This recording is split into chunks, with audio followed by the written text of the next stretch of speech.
if you're not ready, then you may get into depression. So, for example, just tell us something else apart from the social studies that you want to teach us. You know, when a child joining in, if you haven't subscribed, kindly hit the subscription button.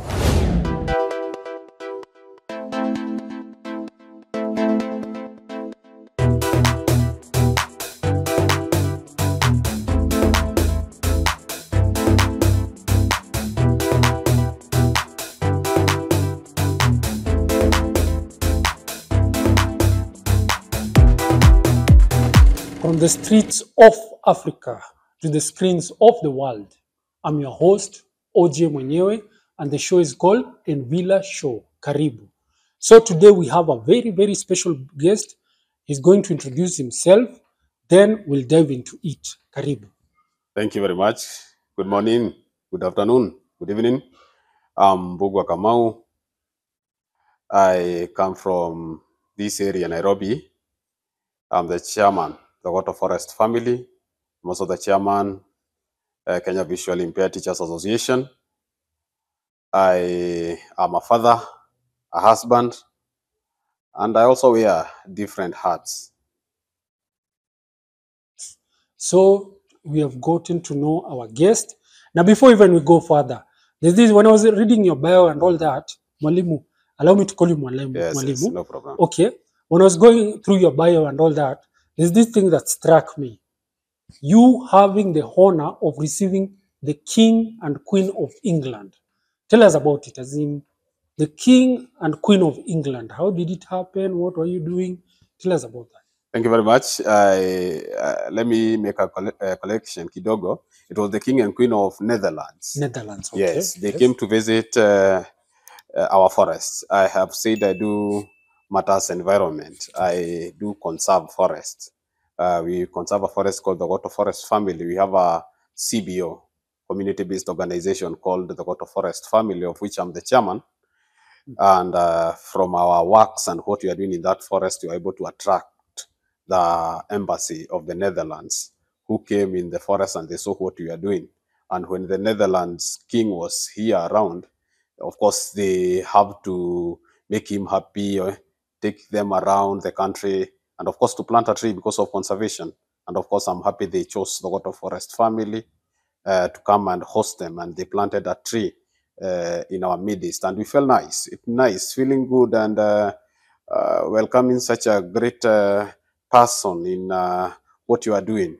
Si kitu ya mchezo, despite having other forests which are much bigger and well established. We are just establishing ourselves, and they came in our forest. Ni ajabu. We felt nice. It's amazing. Great things happened, and we are happy. Or even me, when I heard as in King of and Queen, that one, congratulations for that. Thank you. So thank you. let's dive into now the topic. Okay, Mwalimu, for those meeting you for the first time, who are you in your own words? Who is Mwalimu in his own words? Yes. Thank you very much. As I have said earlier, I'm a father, I'm a husband. Professionally, I'm a teacher. I teach junior school, that is history and theory. Apart from being a teacher, I also do other things in the community. I give back to the community in that I work for the community in different areas, such as I have said earlier. I lead a community-based organization to conserve a forest that is within our area. We conserve that forest as the Water Forest family. Apart from that, I'm a chairman of Teachers with Visual Impairment Kenya. I'm also I also do a lot of defending of human rights in terms of advocacy and activism in matters, children rights and disability matters. So Mwalimu, I'm calling all the time because Babu, I really like to know the journey of you becoming a teacher. As in, why choose the field of being a teacher, and how did you come as in to be a teacher now? That journey. Thank you very much. Yeah, it's true. I decided to be a teacher because when you are teaching children, you are impacting the community directly. And the learners you teach, the children you teach, they will go out there and of course they will build our country. I chose teaching despite me having other courses that I could do. I did it as one way of giving back to the society, especially teaching children within my area. And I also did teaching, of course, to make the world and the whole society understand that despite of myself having a disability, I can also work within the community, because in most cases, when you get into the disability world, many will assume that you are or you cannot do much. But when you're teaching children, the children themselves will understand you better, and they will go out there talking good things about disabilities. And also the parents of these children, they will also discover that their children are taught by these teachers, so it's like this, it's like this. So me teaching, it's bringing a lot of differences, or bringing a lot of impact in the society more than anything else that I could think of. So you wanted to make an impact through teaching. True. Wow, that one is very touching. You decided, wow, that is me. So let's jump into your topic. The theme of this episode is you can't limit a mindset. What does this mean personally to you?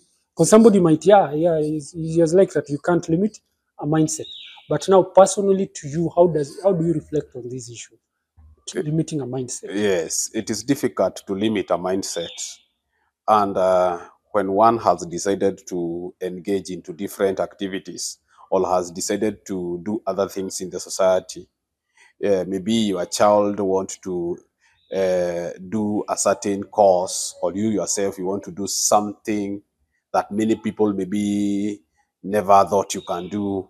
You can just go on and do it, despite how difficult or hard it looks like. Lakini, you can just decide to venture in it, and by venturing in it, you'll be able to bring out that information to people, that a mindset that one has, there's no need of limiting it. Just leave the people, leave the society, leave the world to just venture in anywhere they want to venture. There's no need of fighting anybody who wants to be in transport, other want to be in education, other want to be in media. Let them be. You cannot limit. There's no need of limiting them. Let everyone learn. Kila mtu asome na lake. You cannot learn from your experience. Yes, they say, they say experience is the best teacher. I conquer. Let people get anywhere they want. Then themselves they will learn, and they will see what they were told maybe usifanye, and they have decided to do. Let them learn, but don't limit anyone. Don't limit a mindset. Whatever one has decided to do or to venture, let them. So viewers, the show is called Envila Show. I'm your host, OJ Mwenyewe, and today we have a very, very special guest, Mwalimu Kamau. Mwalimu is talking about you can't limit a mindset. And you have also reminded me, Mwalimu, you have been reminding me of something. There was a time aeroplanes were not there. As in, somebody used his mindset to imagine aeroplane, it will carry people over 30 people and above to carry them. So, because from what you have just said, if they had limited their mindset, I don't think tungekuwa na ndeges right now. Yes. So that's a very nini. Now, my next question is this: how have you trained your mindset to stay strong and positive, especially because you're like I've said, the society in a judge people in certain inability or disability. How have you How have you trained your mindset to stay strong and to be where you are today? Thank you. That's a very nice question. It is not easy. But it's not easy to do what maybe people are thinking you cannot do. What I mostly do is just to do it. Knowing that there could be ups, of course, si ati ni rahisi. Naweza anza kitu na maybe it will not faulu. So it's not a must that you start a thing and be successful. With that mind that whatever you start doing, whatever you want to do, it might back off. And if you're not ready, then you may get into depression. So For example, I ventured into environment matters when we started this thing on the environment, and we made the Goto Forest family. Very many people are wondering, what are we up to? What do we want? But we just started with my colleagues and the people who we work with, and we said, watch at Wanze, then other things will follow. And we started seriously. Right now, we are a big entity. Even Wakashtuka, when again we welcomed the king and the queen, we have been receiving different visitors and different people. And it was not easy. It is never easy. Even going to school, getting to colleges, universities, it's not easy. But you just train yourself to be strong. Whenever there is maybe a hiccup or anything, you must be ready for everything. And you have said you have to train yourself, your mindset to be strong and to be strong. Yeah. So that one, Nini, I believe the viewers, if you're out there, you are like almost giving up. I think there was a time you maybe wanted to give up, but you're pushing forward. I think Mwalimu, you're telling us to move forward Yeah. to where you have reached. Yes, yes. Now, Nini, my next question is this: what do your students teach now you every day? Because you see, you are a teacher. Yes. People, there's this assumption that only teachers only teach. Yeah. But what do they teach you? It is very right.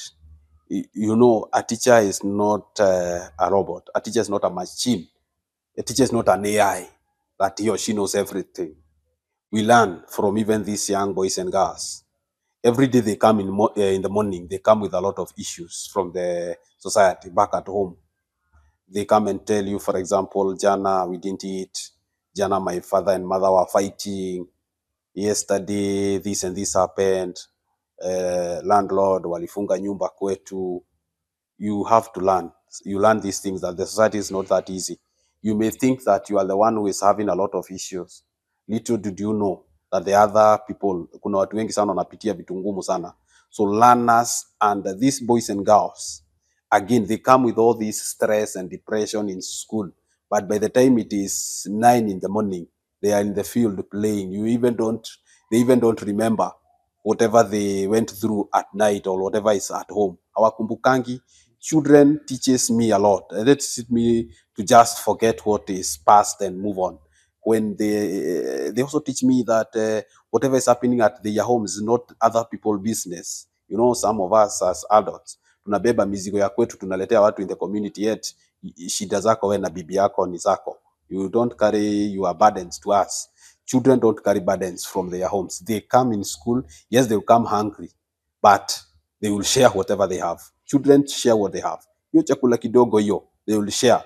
And they will be good friends. And children don't carry these baggages that we carry as adults. Children are wananga hizo vitu. They just forget things quickly and move on.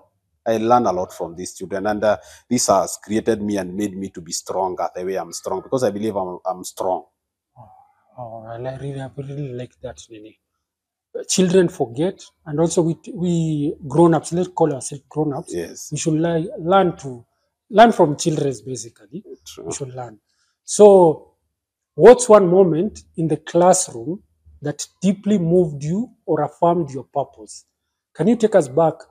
Think kidogo, that one moment, yani you saw a child, ama while in class, you felt deeply moved, and it made you realize this is your purpose in life, because now you're a teacher, you're impacting knowledge to them. Has there been a situation whereby you felt like this thing happened and I can kumbusha that's why I'm here? Yes, true. There are several instances, but maybe one that I like looking when I'm in class. I don't only teach children. I don't only go to class to teach generally what is in the syllabus. Sometimes you can go to class and you see the environment, the attitude of these boys and girls, and you'll discover that today they don't want anything to do with Mahatma Gandhi. They don't want to do anything with Wangari Maathai. They just want to hear from you. As a teacher, as their father, they just want to hear that. And Alana one day will tell you. One day I learned a student tell me, yes, Teacher Kamau, leo tu tafadhali, just tell us something else apart from the social studies that you want to teach us.